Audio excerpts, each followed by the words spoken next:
Opa, tudo bem? Eu sou o Luiz Camargo e seja muito bem-vindo.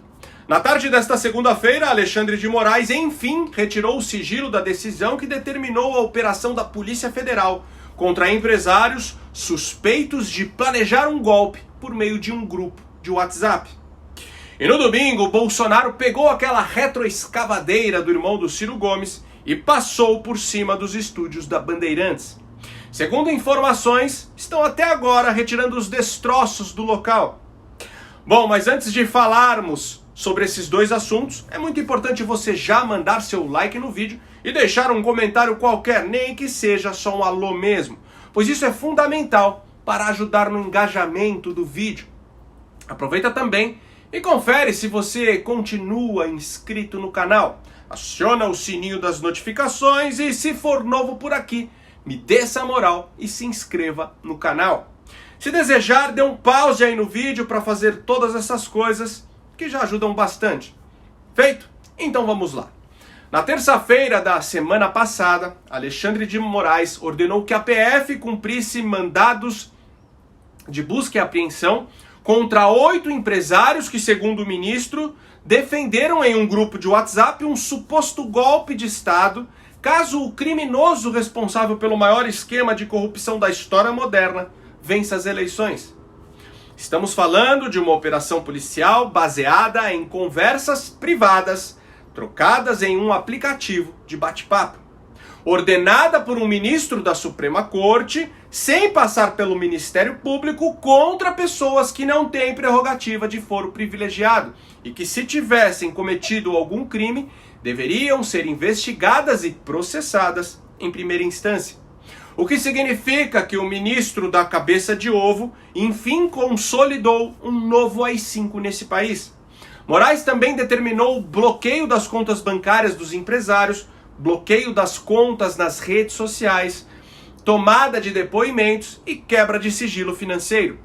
Entre os alvos da operação estão os empresários Luciano Hang, dono da rede de lojas Havan, Afrânio Barreira Filho, dono do restaurante Coco Bambu, José Cury, proprietário do shopping Barra World no Rio de Janeiro, e Meyer Joseph Nigri, da construtora Tecnisa. Isso tudo aconteceu porque na semana passada o colunista Guilherme Amado, do portal Metrópolis, disse que em uma série de mensagens trocadas em um grupo de WhatsApp, os empresários defendiam abertamente um golpe militar em caso do Lula ganhar as eleições. A mensagem especificamente que chamou a atenção de Moraes e desencadeou a operação foi proferida pelo empresário José Cury, do shopping Barra World. Ele diz o seguinte, abre aspas, prefiro o golpe do que a volta do PT 1 milhão de vezes e com certeza ninguém vai deixar de fazer negócio com o Brasil como fazem com várias ditaduras pelo mundo. Fecha aspas. O cara expôs a sua opinião pessoal em um grupo privado. Opinião essa que, por sinal, nem todos os participantes do grupo concordaram. Ele não estava organizando um motim, ele não estava falando para os demais participantes pegarem armas e nem conversando com algum general das Forças Armadas para articular um golpe de fato. Ele estava apenas dando a sua opinião. Opinião essa que inclusive é compartilhada por milhões de brasileiros que preferem um golpe militar com todas as suas agruras do que ver o Brasil sendo transformado em uma Venezuela.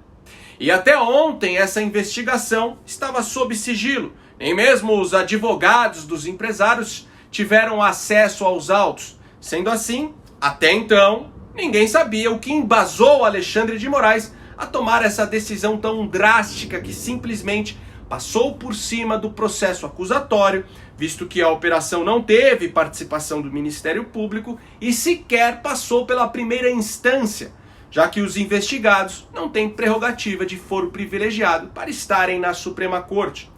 Não é por menos que na semana passada, quando a PF cumpriu os mandados de busca e apreensão, o apresentador do Jornal da Band, que por sinal é um crítico contumaz do governo Bolsonaro, deu a seguinte declaração. Olha, o Jornal da Band sempre teve um olhar crítico sobre os excessos do Poder Judiciário desde a Lava Jato. E o Brasil não pode tratar esse caso como mais um caso. Não é mais um caso. Porque de duas, uma. E não tem uma terceira opção. Tem duas. Primeira, os empresários são vigaristas, conspiradores, financiadores de um golpe de Estado.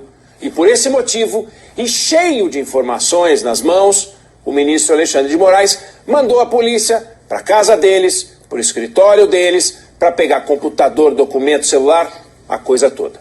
Se for isso, Alexandre de Moraes tem que vir a público o quanto antes para explicar qual é a base, quais são os fatos que sustentam essa decisão dele. Essa é uma alternativa. Porque se não for essa, a alternativa é muito pior. Alexandre de Moraes enlouqueceu. Passou a achar que tem um poder quase divino sobre a vida das pessoas. E é por esse motivo que a gente não pode tratar caso como outro qualquer. Há um lado lunático nessa história e a gente tem o direito de saber qual é. Porém, após ter retirado o sigilo, ficou provado que Alexandre de Moraes é um lunático. Mas mais do que isso, é um psicopata. A operação foi baseada única e exclusivamente nas matérias publicadas pelo site Metrópolis sobre a troca de mensagens, ou seja, opiniões pessoais e nada além disso. No documento que agora está aberto, o ministro reproduz apenas trechos das mensagens dos empresários no aplicativo de conversas e conclui que o grupo estava planejando um golpe, mas não apresenta qualquer indício concreto nesse sentido, o que significa que Moraes colocou o país em uma verdadeira distopia autoritária, instituindo a punição por crime não praticado, exatamente como naquele filme do Tom Cruise, Minority Report, onde as pessoas eram presas antes mesmo que cometessem o crime. Na decisão de 32 páginas, Moraes ainda determinou que o Banco Central esmiúce aí todas as movimentações financeiras do grupo de empresários e relata que a operação foi justificada devido à incitação à prática de diversos crimes. Abre aspas para o tirano. Essas condutas de elevado grau de periculosidade se revelam não apenas como meros crimes de opinião. Eis que os investigados, no contexto da organização criminosa sob análise, funcionam como líderes, incitando a prática de diversos crimes e influenciando diversas outras pessoas, ainda que não integrantes da organização, a praticarem delitos. Fecha aspas. Ele falou e não falou nada. Foi totalmente prolixo e não apresentou qualquer base jurídica ou materialidade que possa justificar essa perseguição sumária. Mas já que estamos falando em incitar crimes contra a democracia, o que seria isso? Em alto bom tom que somos defensores da unidade nacional, na construção de um projeto nacional de desenvolvimento para todos e para todas. E que isso implica agora, nesse momento, ir para as ruas entrincheirados com arma na mão se tentarem derrubar a presidenta Dilma Rousseff. E que isso implica agora, nesse momento, ir para as ruas entrincheirados com arma na mão. O Stedley recebeu a PF na sua casa? Teve o celular e seus computadores apreendidos por de fato atentar contra a democracia? E olha que estamos falando do líder de um verdadeiro exército paramilitar que já cometeu diversos atentados terroristas. Vocês percebem a loucura do que está acontecendo no Brasil? O celular do advogado do Adélio, que revelaria quem pagou os seus honorários, o que poderia levar ao mandante do atentado contra o presidente, ficou protegido pela justiça. Mas empresários, cujo único crime é apoiar Bolsonaro, tiveram suas vidas devassadas por emitirem suas opiniões em uma conversa privada entre amigos. Em 2020, Moraes fez a mesma coisa com vários jornalistas e youtubers. A PF apareceu às 6 da manhã na casa deles e apreendeu celulares e computadores, pois, segundo o ministro, eles pertenciam ao suposto gabinete do ódio e estavam recebendo dinheiro público para disseminar fake news. Na época, essa operação também se deu por conta de uma reportagem, no caso, uma matéria escrita pelo Felipe Moura Brasil, pela revista Cruzoé. E qual foi o resultado depois de 2 anos de investigação? Moraes não conseguiu provar absolutamente nada. Nem que os youtubers e jornalistas recebiam dinheiro público e nem que existe o tal do gabinete do ódio. Porém, ele conseguiu, durante esses 2 anos, criar um fato político para alimentar a extrema imprensa contra o presidente. E claro que agora, às vésperas das eleições, ele vai usar e abusar desse mesmo recurso. Afinal, como não canso de falar, a reeleição do presidente contará com a indicação de mais 2 ministros alinhados com o governo. E também será seguida da renovação do Senado, colocando na Casa Legislativa senadores mais comprometidos com a moralização do STF, o que inclui pautar pela primeira vez o impeachment de ministros. E Alexandre de Moraes, além de liderar o número de pedidos, é quem mais coleciona crimes de responsabilidade. Sendo assim, o ministro sabe que a vitória de Bolsonaro nas urnas colocará sua cabeça de ovo a prêmio. Mas enfim, vamos para o nosso segundo assunto de hoje. Assunto esse que fez Moraes não dormir direito. Afinal, neste domingo, Bolsonaro foi reeleito presidente desse país. Olha só, confesso que eu era contra Bolsonaro participar desse debate, mesmo porque, indo bem ou mal, ele já está garantido no segundo turno. O que na minha cabeça tornava sua participação um risco desnecessário.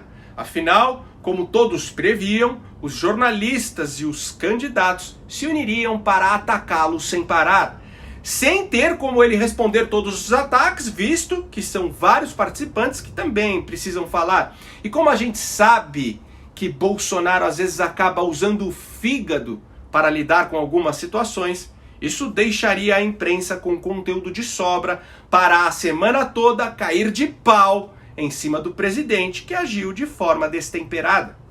Porém, a coisa saiu completamente fora desse script. Ao fazer a primeira pergunta, Bolsonaro já mostrou que se estava lá é porque sairia vitorioso, independente do que estivesse armado contra ele. Por favor, para quem vai a sua pergunta? Ex-presidente Lula. 1 minuto, por favor. Corrupção. A Petrobras, ao longo de 14 anos de PT, se endividou em aproximadamente 900 bilhões de reais. Fruto de desmandos, refinarias começaram concluídas, entre tantas outras coisas. Esses 900 bilhões de reais daria para fazer 60 vezes a transposição do Rio São Francisco. Ou seja, o povo nordestino sofreu por falta d'água por causa de corrupção do seu governo. Mais ainda, esse montante é equivalente a 120 vezes o orçamento do Ministério da Infraestrutura. Eu estou falando isso para que você tenha noção do tamanho da corrupção somente na Petrobras. E delatores devolveram 6 bilhões de reais. Ou seja, corrupção houve. Ô, presidente Lula, o senhor quer voltar ao poder para quê? Para continuar fazendo a mesma coisa na Petrobras? Nesta, Lula já ficou como um cachorro de rua que acabou de ser atropelado por um carro em alta velocidade. Ainda mais que no estúdio da Band não tinha uma mão misteriosa para te dar respostas prontas. Tampouco tinha sua garrafinha de água batizada. E não deu outra. Ao sentir o cheiro de sangue, a turma achou melhor aproveitar a situação para bater ainda mais no cachorro que já estava machucado, jogado no chão, o que inevitavelmente acabou ajudando o Bolsonaro. A verdade é que pela primeira vez em mais de 30 anos, Lula enfrentou um adversário real. Antes, os debates presidenciais não passavam de um teatro tucano-petista. Teatro esse que deixou o cachaceiro completamente mal acostumado. E por isso, neste domingo, o Brasil ficou diante de um Lula confuso, nervoso e lento. Sem ser adulado pela imprensa militante e diante de um adversário disposto a tratá-lo de acordo com o que ele é, um bandido, e ainda mostrando toda a realidade que seu partido tenta distorcer, Lula se tornou uma figura patética até para os seus seguidores mais devotos. Agora, o que realmente me surpreendeu é que eu nunca vi o Bolsonaro tão preparado. Eu não sei se foi o trabalho aí de algum assessor ou se foi por mérito próprio, mas ele resgatou aquela essência do combativo deputado Bolsonaro, que foi alçado à categoria de mito, mas ao mesmo tempo soube manter a calma de um experiente estadista. E assim deu respostas incisivas, recheadas de informações precisas, de uma forma que não só evidenciou os principais feitos do seu governo, como também deixou seus adversários completamente perdidos, sem argumentos. É claro que tranquilidade, técnicas de oratória e estar munido das informações certas são fundamentais para um bom desempenho. Mas ainda assim não foi isso que o fez tratorar seus adversários e cativar a audiência. Bolsonaro venceu o primeiro debate de presidenciáveis de 2022 porque a verdade dos fatos estava o tempo todo ao lado dele.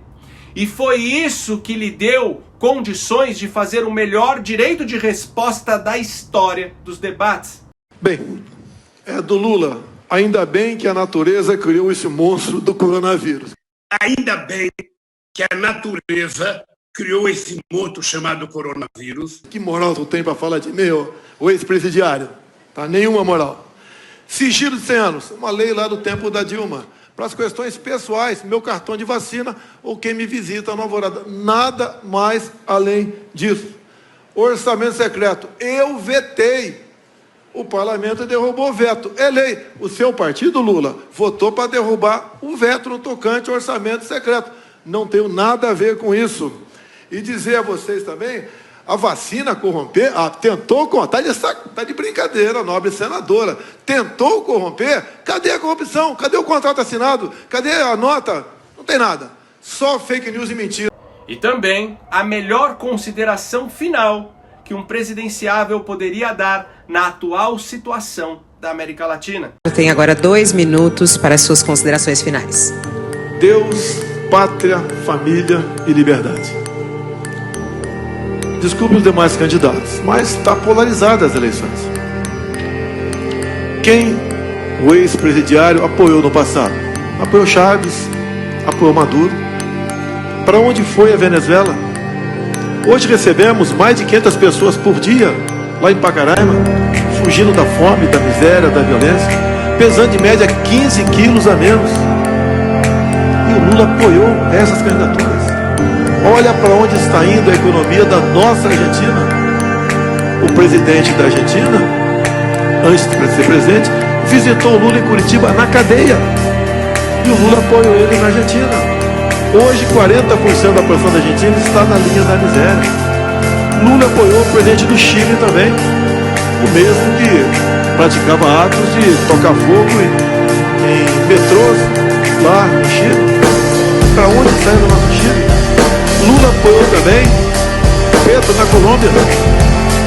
Medidas dele, liberação de drogas, liberação de presos. Para onde está a nossa Colômbia?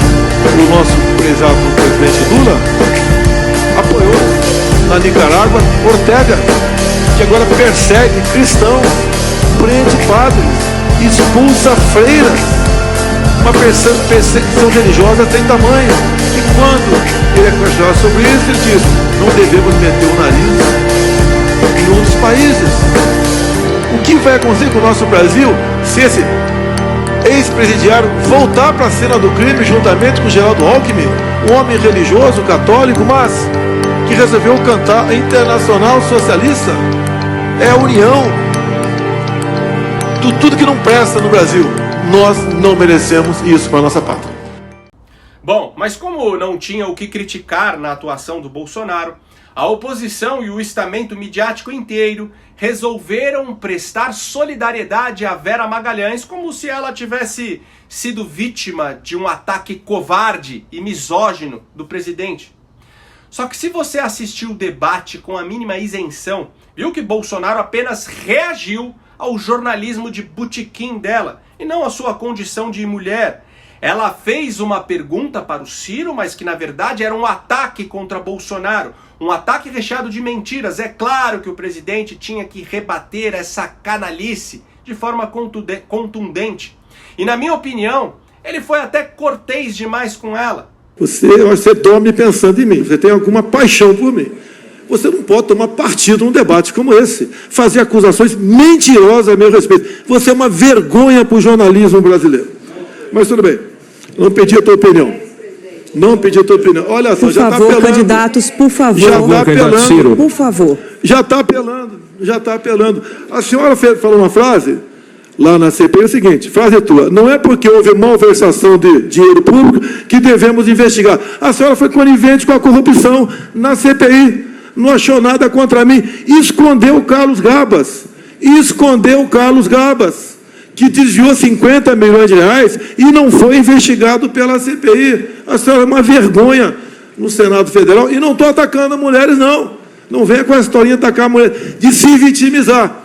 Vera, você realmente foi fantástica, né? Deu oportunidade para falar um pouco de verdade sobre você. Tenho certeza que nenhuma mulher que não teve aí seu cérebro carcomido pela militância se sentiu ofendida com as palavras do presidente. E outra, o Brasil está defecando e andando para a ex-funcionária do Dória.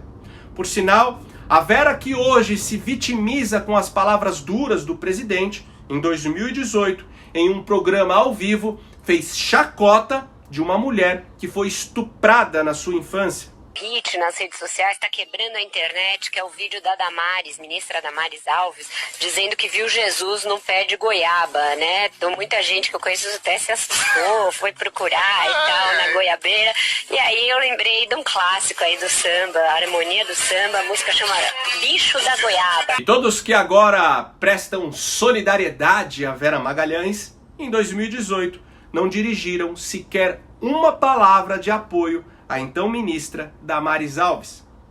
Bom, pessoal, por hoje é isso aí. Curte e compartilha ao máximo esse vídeo. Não esquece de deixar aquele comentário esperto para ajudar na relevância. E diante de toda essa perseguição que os canais conservadores estão sofrendo, se você acha meu trabalho importante e puder ajudar a manter esse canal em plena atividade, contribuindo com qualquer valor, nem que seja com R$1, o link do nosso Apoia-se está aqui na descrição do vídeo.